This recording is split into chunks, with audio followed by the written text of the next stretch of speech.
you ready to embark on a transformative journey? Hi, I am Sharon Kumara, host of Awakened Soul. By tuning into Awakened Soul Radio, you will be inspired to shed the illusions that bind you, connect more deeply with your inner wisdom, and step into a liberating life of freedom, clarity, and purpose. Each episode, I share stories and lessons learned that help cultivate greater compassion, patience, and understanding, qualities to embody in everyday life. I invite you to join in as we expand our awareness, exploring diverse topics, and gain access to practical tools, guided exercises, and expert advice to help overcome fears and break the chains that bind us. Join us on Awakened Soul. Your journey to freedom and true self begins here. All right. Hello, everyone. Welcome to Awakened Soul Radio. I am your host, Sharon Sananda Kumara, and I'm really excited because I have my friend Shawna Francis here today. She's an amazing channeler. Hey, Shawna. Hey, Sharon. Thanks so much for having me. Of course. Yes. We've known each other a few years, but we haven't been in touch for a few years, 2 or 3 years, I think.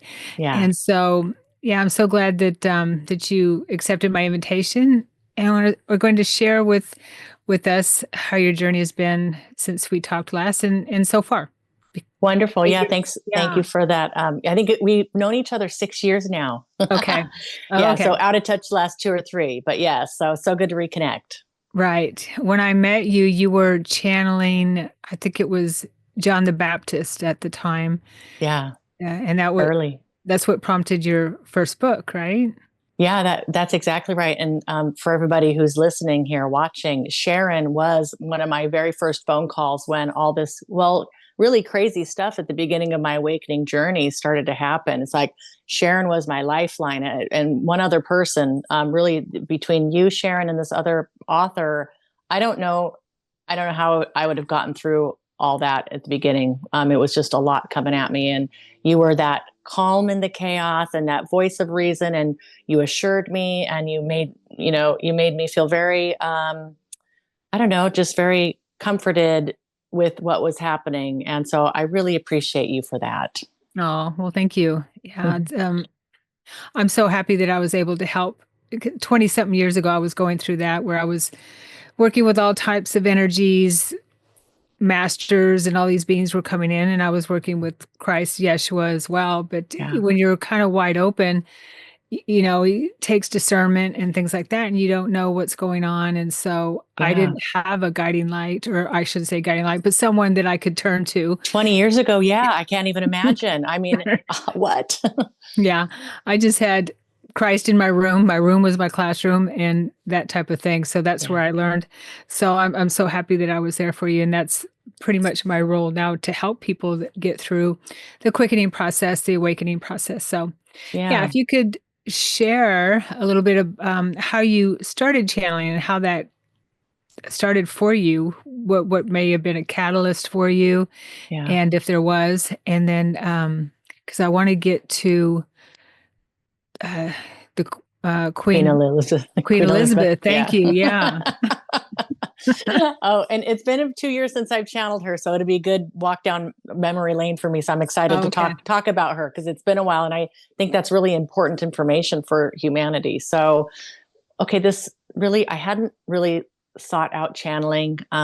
It was something that found me. I have really found out through my guides that this is very much a pre-life agreement. This is my mission in this lifetime, and really everything leading up to my awakening 6 years ago really helped to prepare me for this time of my life. I think the catalyst here is I saw a psychic who introduced me to my spirit guide, and I've been kind of on the woo-woo side. My mom was very new age in the 80s and 90s. And I'm a Reiki master. So I kind of know the woo-woo. I knew it a little bit.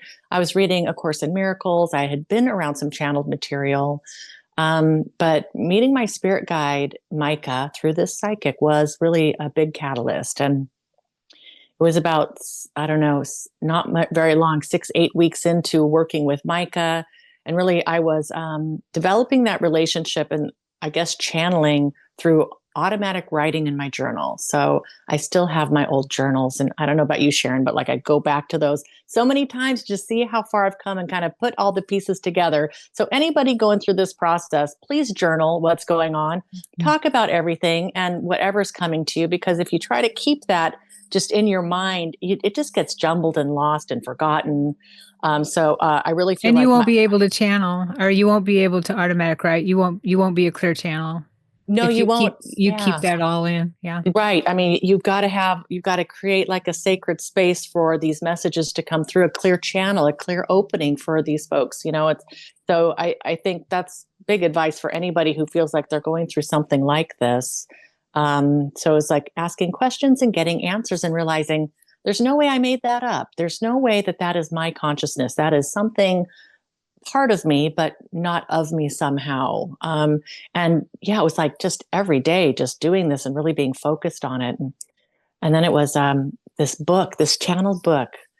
Archangel Metatron had channeled a book through Robbie McKenzie, The Clarion Call, All You Need to Know. And I had kind of, somebody introduced me to Metatron, and I'm like, what is Metatron? And what kind of a name is that for an archangel? So that book, picking up that channeled book, really was the 2x4 that knocked me over, and really, talk about a quickening, started everything for me in terms of getting the ball rolling. And you are just questioning everything at this point. I mean, channeling is one aspect of it, but it's like it's questioning all of reality and what it means to be human, and what is consciousness, and telepathy and aliens and ascension, and it's all these things. It's just like a snowball, and really that's kind of part of the time when you were really helping me, Sharon, through all of that. And it's like, oh yeah, you're going to write a book, you're going to help with the ascension, and you're going to be a channel and a scribe, and it was, and you've got a family and friends and everything's normal, and you start telling folks, hey, I've got this weird stuff going on, and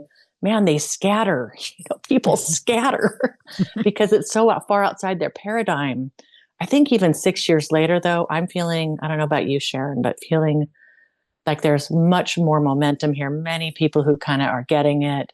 Friends and family who once were really freaked out by what I had going on are now coming to me with questions and open arms. And it's feeling much more accepted, and people are feeling more interested in it. And it's not such a fearful thing.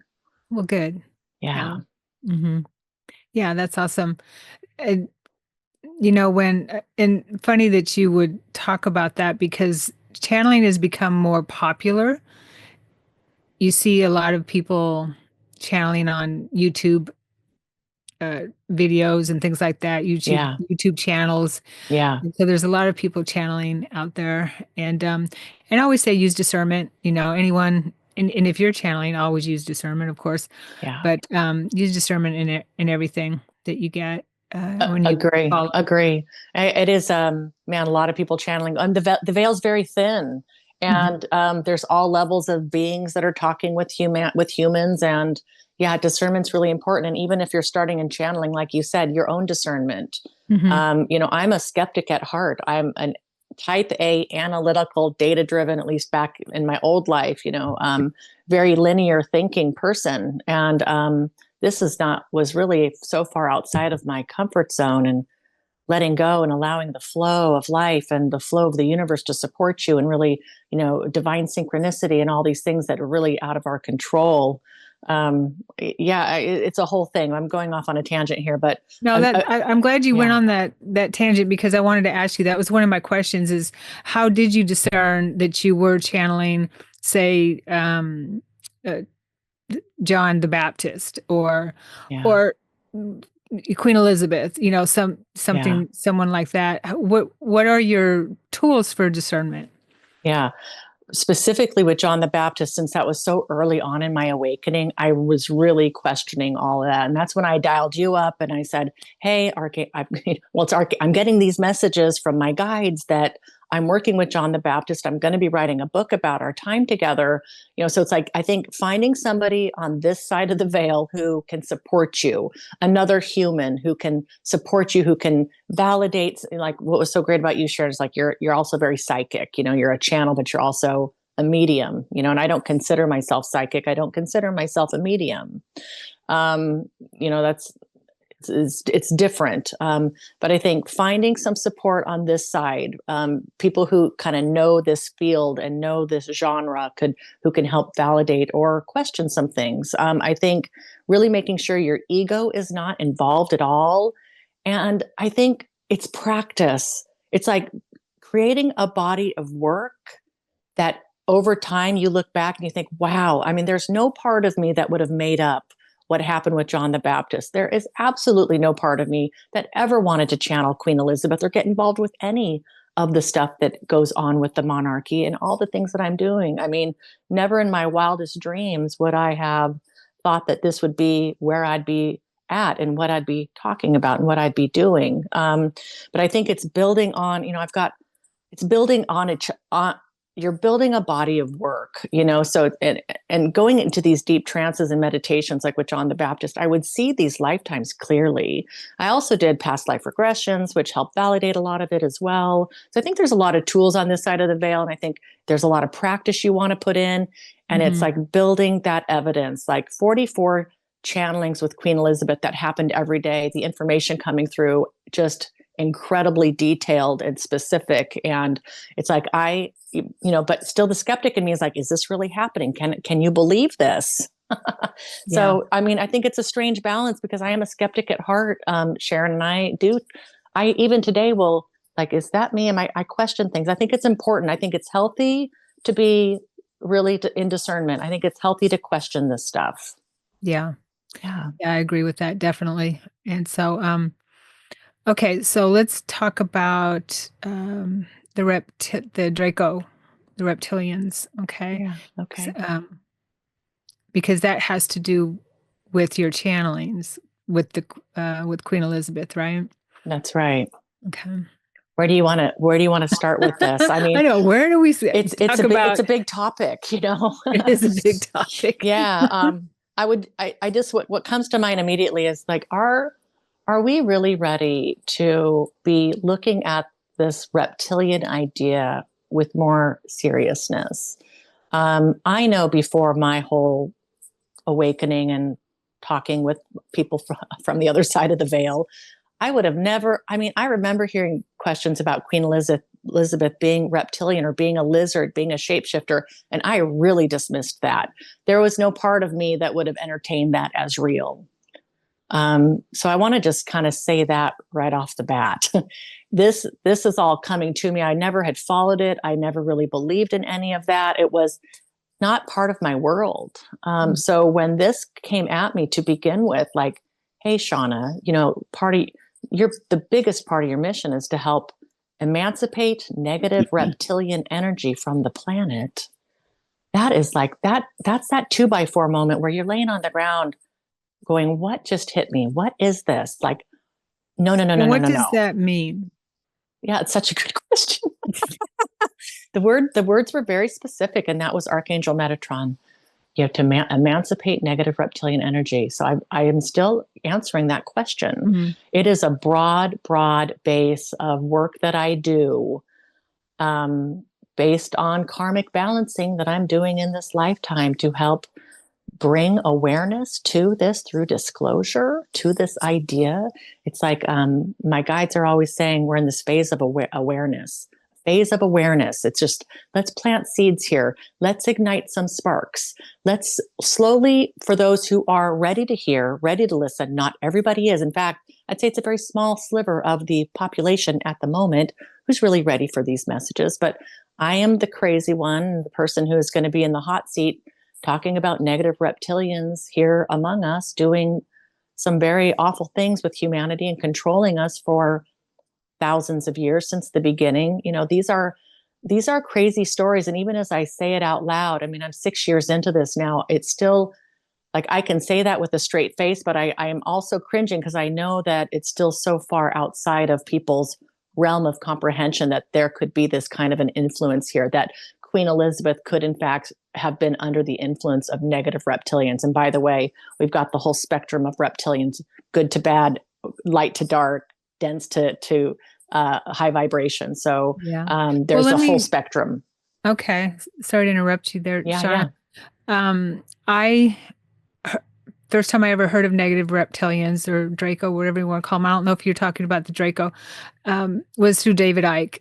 Yeah. And he's been talking about them for probably forever. 40, Early 40 90s. years. Yeah. Late 80s. Yes. Forever. 40 years. Pioneer. Yeah. Right. Pioneer. And so when I heard about that with the royal family and everything like that, and I'm like, okay, Yeah. I can't look at this anymore. And about Yeah. the satanic rituals and things like Yeah. that. And Yeah. hopefully that goes through. But all the horrible things that what these beings have been putting our humanity through. Yeah. So, and a lot of people have been waking up to it. So you're not alone in. I just want to tell you, you're not alone in bringing that to light. A lot of people, there's a lot of people that are aware of it, especially in the secret space programs that have dealt with reptilians. I have dealt with reptilians. Those memories came to me 20 years ago where I was dealing with the Draco, and I'm talking about the Draco. And then they are very deceptive, and I wouldn't trust them as far as I could throw them. I would not trust. They're very, very deceptive. And so anyway, I've had some horrible experiences with them. Yeah, it's really awful. I know we're in good company, you and I together, talking about these things, and we're still just such a small amount of the population. But yeah, I would say even just in 6 years since I started talking about the negative reptilians and working with that energy and trying to understand it, is just grown leaps and bounds in terms of the acceptance of it, the knowledge of it, the information about it, the channeling around it. And I'm very grateful. Like, I'm grateful for David Icke. I'm grateful for Corey Good and David Wilcock and those folks. Like, early on when I found those guys, I thought, oh, thank God somebody else is talking about negative reptilians here. Because like when you're not in that idea, you're not searching it on the internet, it's not coming up in your algorithms, it really just is a foreign thing. Like, I went to a funeral last week and people asked me, what are you doing? And I hadn't seen these people since high school, some of them. It's like, how do I explain what I do? And so it's still very, very far outside of the norm. But I'm here for it, Sharon, and you are too. We're here for it. And, I'm willing to stick my neck out and say, guys, this is happening, and be that kind of that voice to help plant these seeds for those who are ready. And it's horrendous, and we need to know the truth. Yeah, I do understand. This is what I understand. What my peeps have been telling me is that the Draco, at least, are not on the planet. The actual the reptilians themselves are not on the planet any longer. That they have been removed from the planet by the military faction of the Federation, and they are on the outside of the star system or galaxy star system, I believe. They're still fighting to get in because they've taken control of a lot of planets, but there's a lot of planets that have been liberated from them, and they're no longer allowed in this part of the galaxy. Yeah. And so there's a big fight going on still at the edge of our star system, I believe. Yeah. So that's good news. And I feel it happened in 2021 is what I understand, which I could feel a shift. And I had a lot of things going on with me at that time where I was seeing star beings showing up for me at the same time that I understand that had happened. So yeah. Did you feel anything around that time? Well, 2021, you're saying. Most of my channeling from the Galactic Federation of Light was starting around 2020, 2021 also. I think we are, I don't know exactly how we would sync things up. Like I couldn't tell you exactly for me what was going on in 2021, but I was doing a lot of talking with the Galactic Federation of Light, which may be different from the peeps that you're talking to. But my understanding is similar that, there's my understanding is there's a handful at the poles, like a few reptilians literally at the poles, but really they're not on the planet, but it's all this control that's happening through other mechanisms, this hive mind control system that Queen Elizabeth talked about in 2023, that's been around forever. And I know that's being dismantled, and I know we're making good strides. The big thing that was coming through for me was that in 2023, 2023 and 2024, massive battles going on between like the GFL, the Galactic Federation of Light, and the negative reptilians and the grays and all their allies. And it was a shakedown. It was really, really horrifying for the galactics who were fighting on the side of the light. So, and nobody came away a winner. And several of the folks from the GFL that I was channeling at the time, they're saying half the fleet is gone. Like they're just no longer with us. They've moved on. So,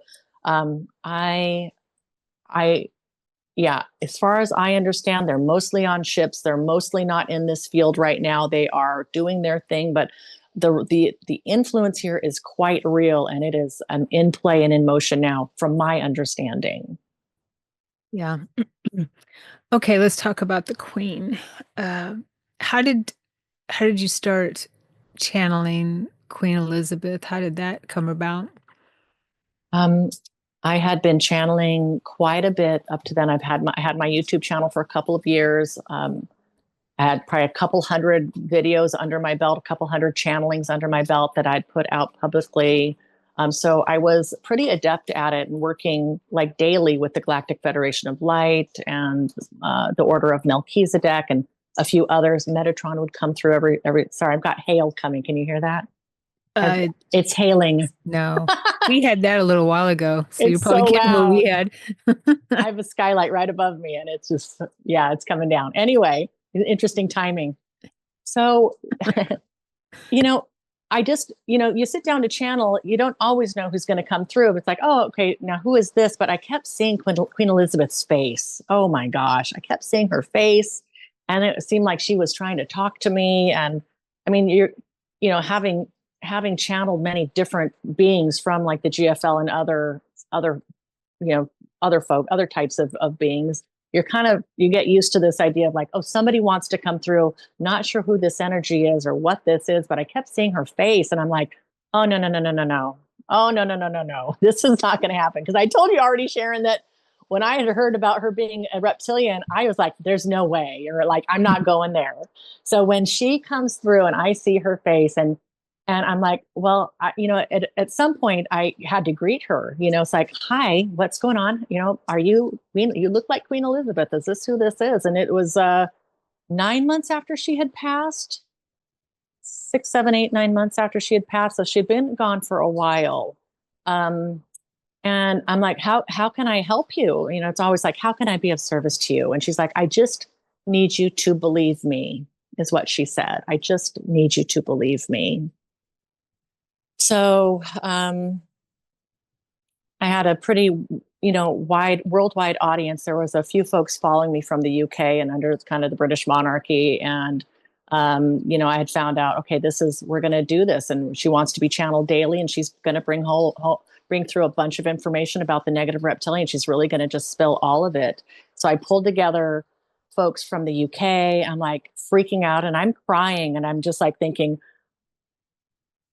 it just was it was one of those moments like, okay, I have to be all in with this. Like I'm either going to do this or I'm not. And I'm like, I'm going to go for it. So I would sit down with her every single day and spend 5, 6 hours in meditation, channeling her. And then I'd put a video out that night of what she had to say. And it was this 44 sessions of this incredible story, fascinating and heartbreaking stories. But it's all for the good, and it's all about conscious awareness of what the negative reptilian regime has been up to. The information she gave was kind of even beyond the monarchy, but really interesting 2 years later, seeing what's going on with the monarchy has been really fascinating. So that's how it started. Okay. Yeah. Can you share a little bit of what she told you? I mean, okay, I saw one of your videos on her when I think you first started, when she came to you, one of your first or second videos. Okay. And you talked about how she had told you that she was in the light now, that type of thing, right? Yeah. She had moved from the dark to the light. Yeah. And so that she was here, she wanted to work through you to help humanity ascend. Is that correct? Yeah. I mean, it's like, it's like her atonement. It's her karmic balancing. It's her contribution now as somebody who has consciously decided to go to the light. We make these decisions at the oversoul level, and So, yeah.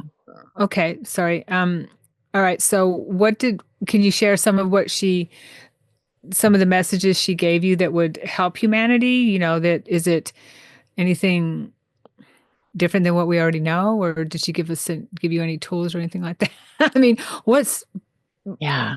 Does this make any sense? Am I making any sense? Yeah. I mean, it's a big question. There's a lot, Okay. several hours. And I mean, give me a Yeah. moment here. I mean, my initial thought to your question, Sharon, is that I don't know if I mean, I think there was a lot of wisdom imparted and a lot of kind of, Mhm. here's how you should, here's what we'd recommend as, going forward with this information. But I think really, for the most part, this was her coming clean with the truth of these things that have been kept in the dark for so very long, really needing all of this to be illuminated, because we cannot fight an enemy we can't see or that we don't know even exists. And it was really, I think, her way of kind of atoning again for all the wrongs. And it's not just her, but it's all the Windsors and all the Mountbattens, and it's all these things. And I've learned too that Queen Elizabeth could have been in her royal bloodline as many other beings in her ancestry. You keep coming back over and over and over again. We do the same thing. Yeah. So how cool is that to know? But even us as light workers here, those of us on the planet who are aligned with these ascension messages or the negative reptilian messages, for example, we keep coming back together over and over and over again. We build upon the momentum that we gain in each lifetime to keep this ball rolling in the right direction. Yeah, I learned that about like the royals and those bloodlines, is that they stay in that soul group, in their group, and it's very guarded. Because I did an interview one time and I was sharing that information from what I got, and I have not channeled any of them, but it was just the information I got from my guidance and my memories. Memories, yeah. Yeah, and she said, "Well, can't someone outside that group reincarnate in that group and maybe infiltrate it or something like that?" And I said, uh, "What I understand is it's very guarded, and that would be difficult to do, if at all, because those royal bloodlines, because we're really royalty, those royal bloodlines are very guarded, and it would be extremely difficult."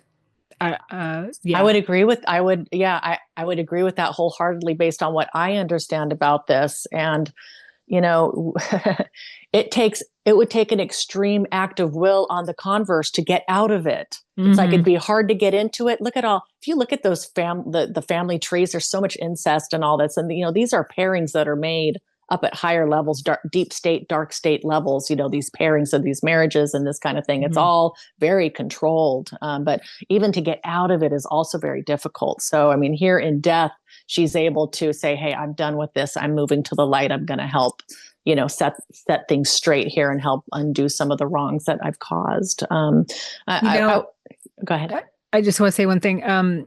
This is fascinating. When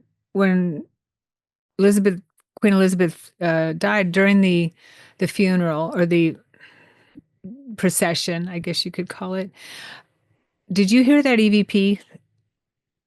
It sounded like Princess Di. Did you hear it?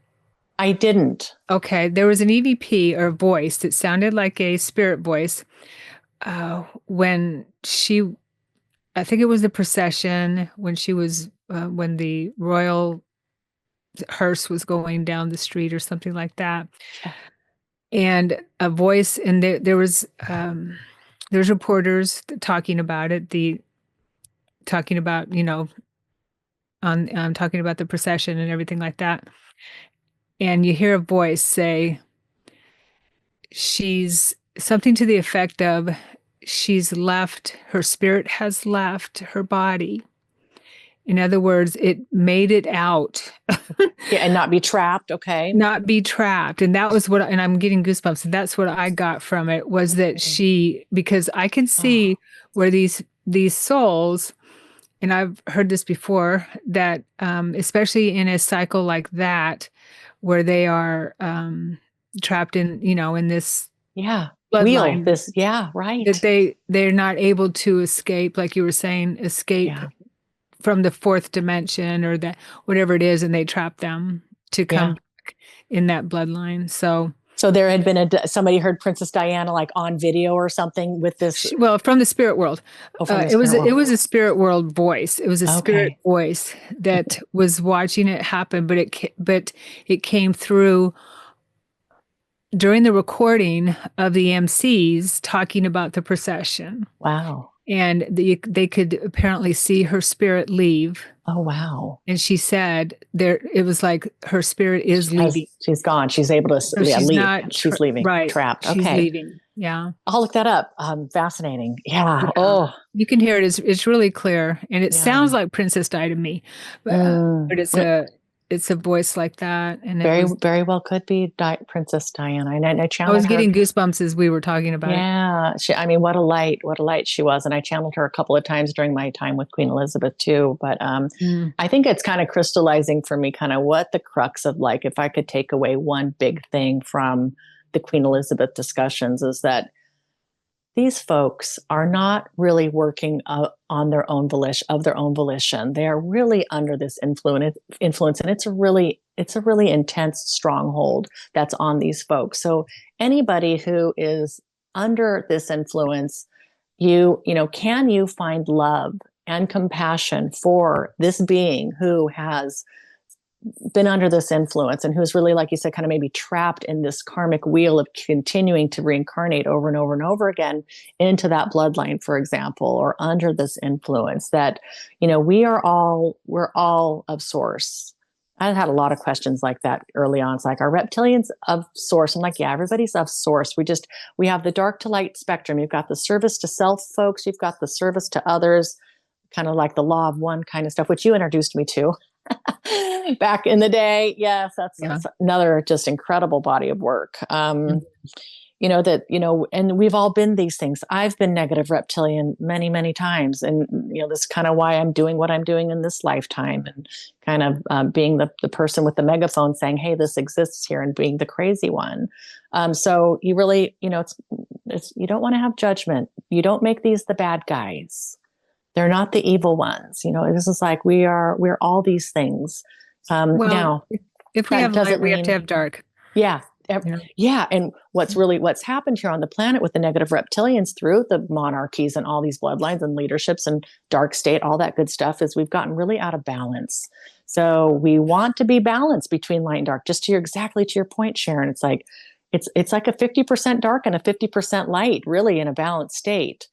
So we're way artificially imbalanced toward the dark right now with this influence. And like you said earlier, the reptilians, it's not just Earth. It's been many, many planets for many, many eons of time that, this is how they operate. And they're really trying to get a handle on it. And there are teams of light from all dimensions, all types of beings of light who are fighting this negative reptilian regime, the Dracos, and to clear them out of our fields and to kind of rid this plane of existence of that. And it's just not easy.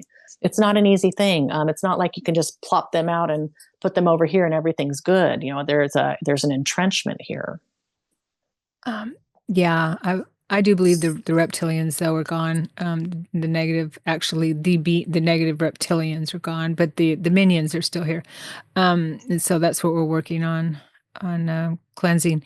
But it's interesting to me that if they were taken off the planet 21, 22, somewhere around there, because that's about when I started seeing the star beings and the Federation beings and the star beings that had come back. And when Queen Elizabeth died in 23, right? I think it was late 22, wasn't it? Because I was channeling her in 23. Yeah. So that makes sense why she was able to escape. Yeah. If the door open. Yeah. If they were taken off the planet in 2021, 22. Yeah. Mm-hmm. Wow. Yeah. So, yeah, it's amazing. We're living in interesting times. I mean, this is the time of ascension for humanity and the earth. We're making a major leap in consciousness. And the order of Melchizedek. I was just going to ask you about that. You read my mind. Yeah, very good. What is that? Um, these guys, oh, I mean, they are an ancient priesthood. It's an amalgamation of many, many, many different consciousnesses coming together. And they have been, I mean, they're quoted in the Bible. They've been around from the beginning since Lemuria fell, Atlantis fell. Like they've been watching over humanity and Earth and this process for a while. And they've got a big focus on the negative reptilians here and just helping to awaken humanity. But they've really been, kind of Earth's shepherds, humanity's shepherds through all of this. And they wrote Genesis in the Bible and they wrote the book of Revelation. And they really are helping to walk us through this whole thing and what can we expect. Then many other people channel the Order of Melchizedek. It's not just me, but for me personally, with my personal mission here to be working with the emancipation of negative reptilian energy, the messages are specific to that in terms of what I'm bringing forth through them. But they've been my main guides here for, I want to say, 2.5, 3 years now, 2 years. Been around much longer than that as well. But in terms of focus, bringing information forward, I'm also channeling a book about the negative reptilians that they are bringing forth. It's taken us forever to get through this material. It's driving me crazy. Like tonight, I'm like, okay, tonight we're channeling about the book. We got to get this book done. I'm so anxious to get this book done, but it kind of seems like all these other things are kind of coming in. So we're needing to be flexible and nimble with it. But ancient priesthood, and they're really incredible. They describe themselves as metaphysical. So if you imagine, we've got ascended masters like Jesus and Buddha, and you've got your archangels, and you've got your galactics, and they're saying we're not any of those things. They consider themselves metaphysical in nature. That's the word they used. Okay. What do they mean by that? Do you know? Yeah. Maybe just for humanity and for where we're at with our consciousness, it's, maybe like quantum or something, or, they haven't used that word, but, when you think about consciousness and the quantum field, maybe that's a word that could be applied here. But, I think they don't necessarily want us to overthink it. Just, they're a collective of many consciousnesses that have evolved to a certain degree. And they also say that they span all dimensionality. So it's not like, oh, we're a 12D, Palladian. Like they're every dimension, they're every tone, they're all the spectrum of light. They encompass all of these things. Mm-hmm.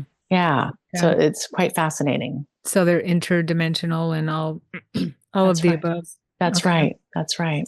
That's cool. So I had another question about the Queen, Queen Elizabeth. I keep wanting to call her the Queen Mother, but I did too in the beginning. And by the way, I got corrected right away because it was Queen Elizabeth's mom who actually has been called the Queen Mother. Yes. But I was like, I don't know anything about the monarchy or any of that stuff. So I calling her, like, I wanted to call her the Queen Mother too. What is that, Sharon? That's so interesting that you wanted to. But I was being corrected. So. Yeah, I was corrected too. Like, no, that's her mother. You don't want to call her the Queen Mother.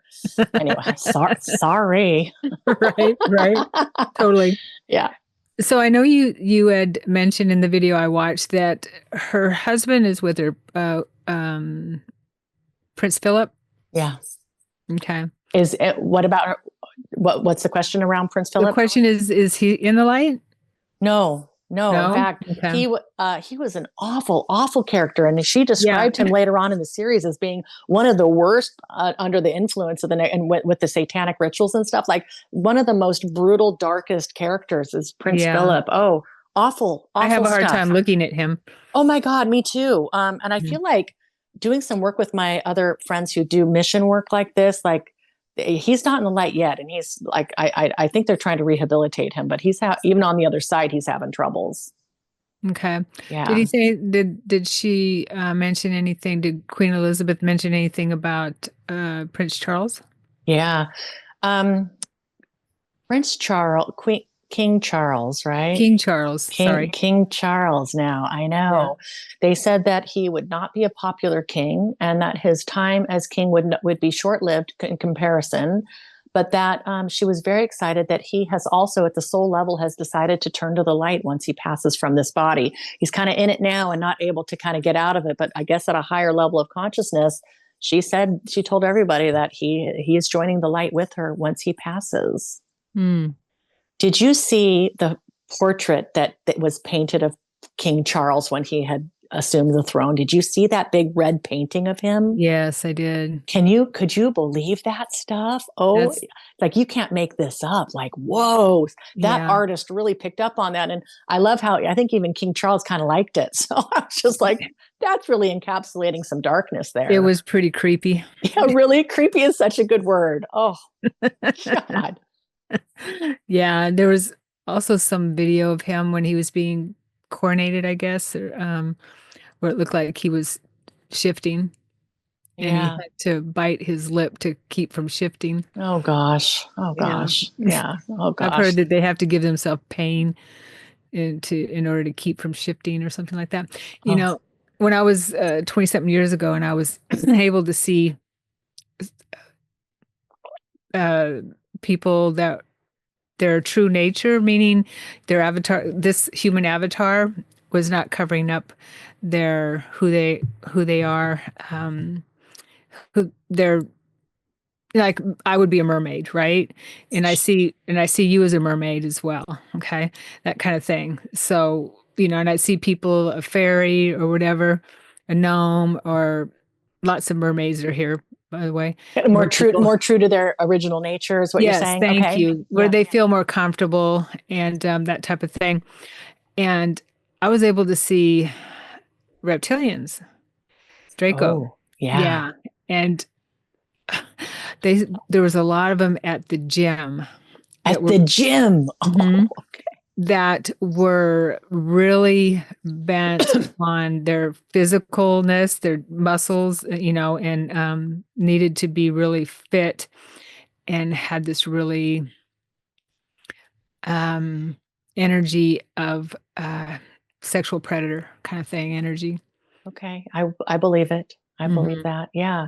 It's the sexual part of it's a big deal. I mean, it's a gross, sticky, awful energy that really, that and the fear energy all mixed together is really this luge that they feed on, like Queen Elizabeth didn't mince words. The Galactic Federation of Light have not minced words. Same with Melchizedek. This is a real thing. And you hear it outside in secret space program stuff too. Like it is, this is what, it's like, why would the negative reptilians care about humanity? We are highly emotive beings. We're very emotional, and it is one of our superpowers, actually. And it's what makes humanity so special is that we are quite emotional, loving beings at the core of us when we are not under this, blanket of darkness here that's really trying to manipulate us and keep us asleep, keep us in the dark, keep us from ascending, keep us from knowing our power and our worth and feeling connected to source, So this luge is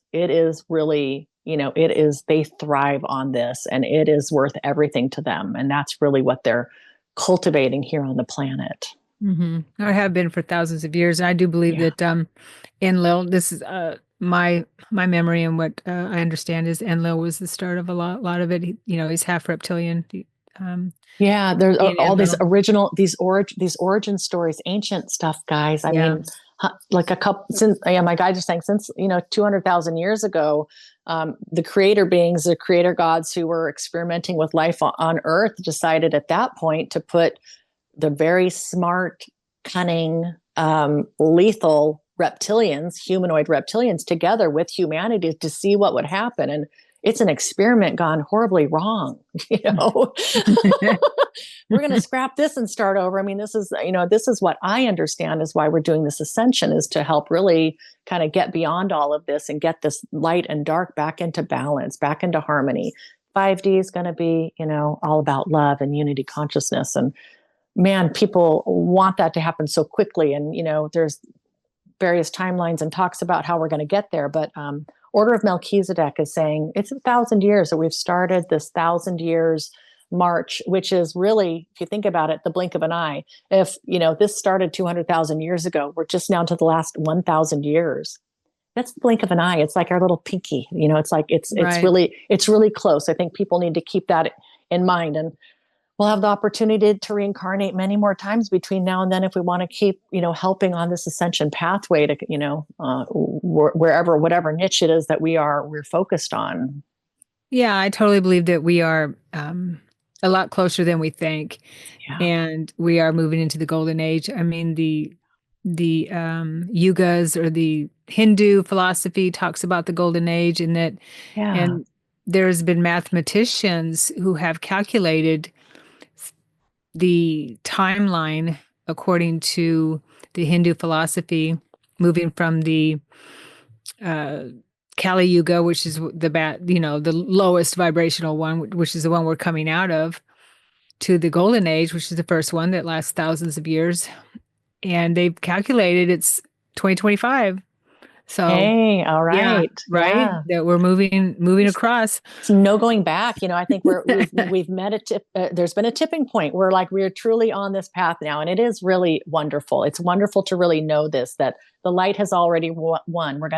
There's going to be a lot going on between now and then. And we've got to go through all the motions, but the light has won, and this timeline we're on, it is cemented in. And so it's a great time for celebration, even though things feel very chaotic. We are transitioning. It is a huge time of change for humanity. And, as light workers, we want to just always be mindful of our field, and, that we're not, buying into the divisiveness that's going on and all the narrative that's being spoon fed through the media, that we really want to be rising above all that and seeing everybody as infinite beings of love and light who are doing the best they can here at the School of Hard Knocks, which is Earth.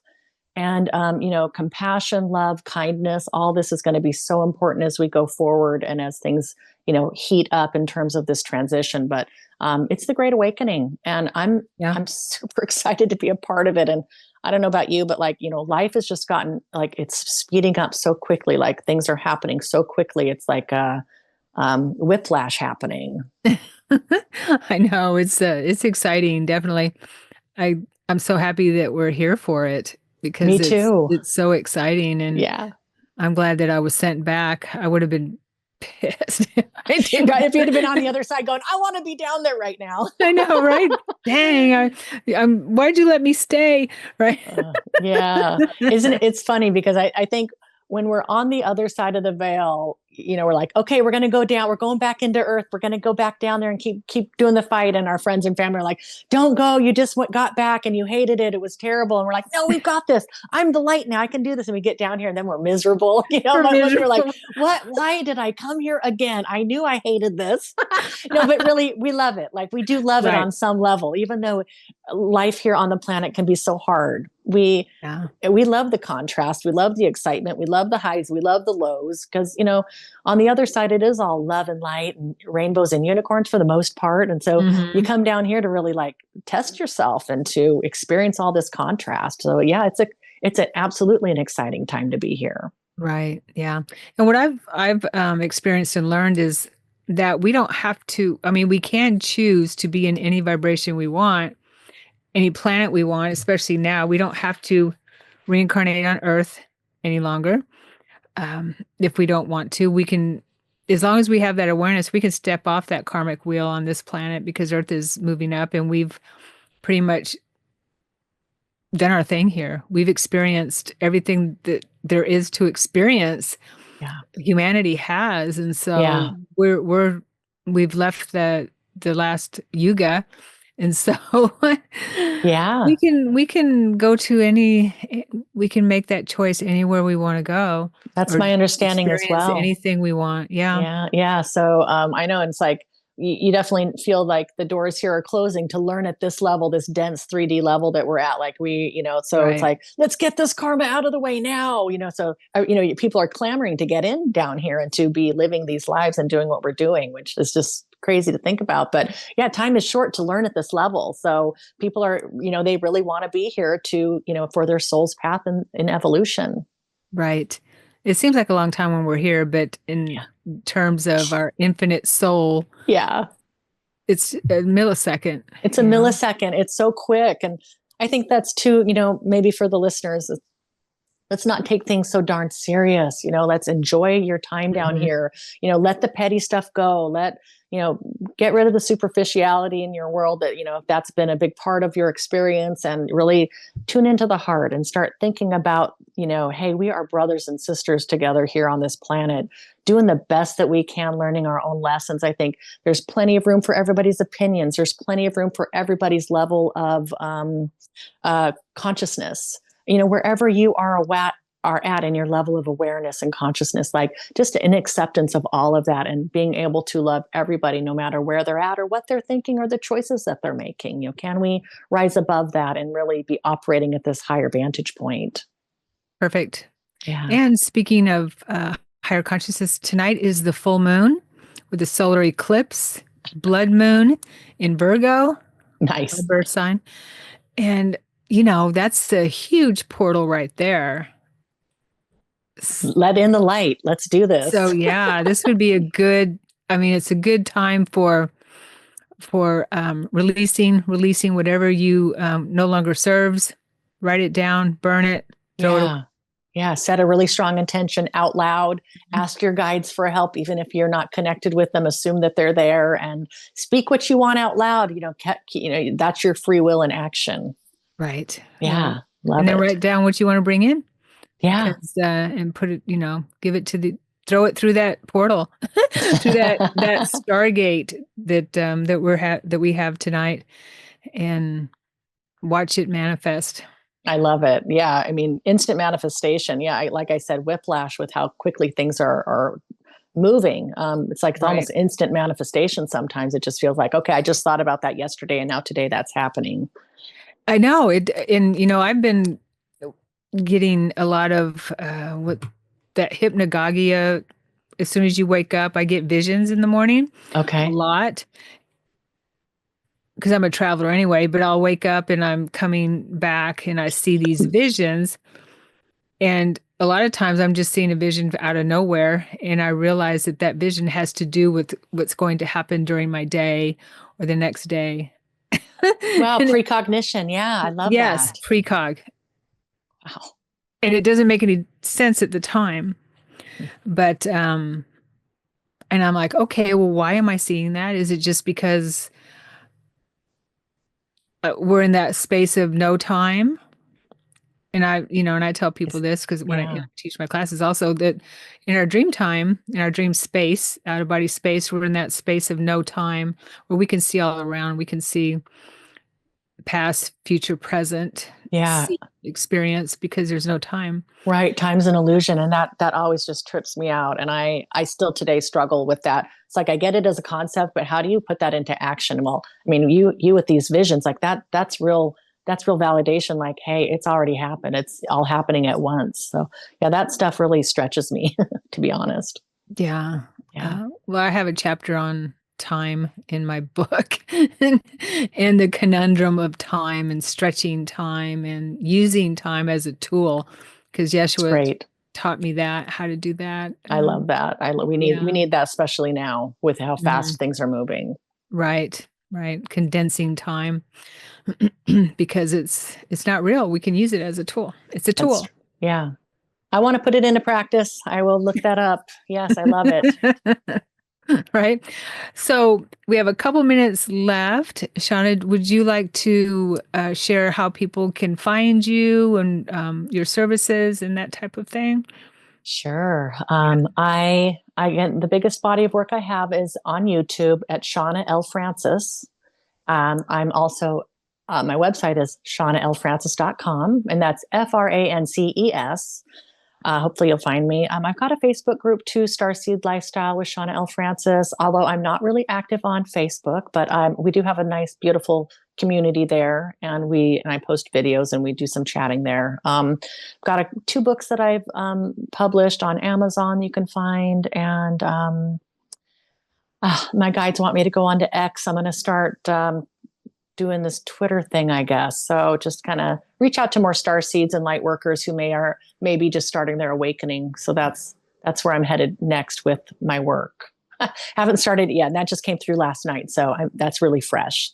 So there you go. Yeah. And services, I do work with people from around the world over Zoom, similar to you, Sharon, people having kind of these awakening moments or these transitions or knowing that there's more to life, or they're getting ideas of their mission, or they're talking to spirit guides and whatever it might be, having strange dreams, but whatever kind of phase you might be in terms of your transition, I can help. So I'd be happy to help through one-on-one sessions.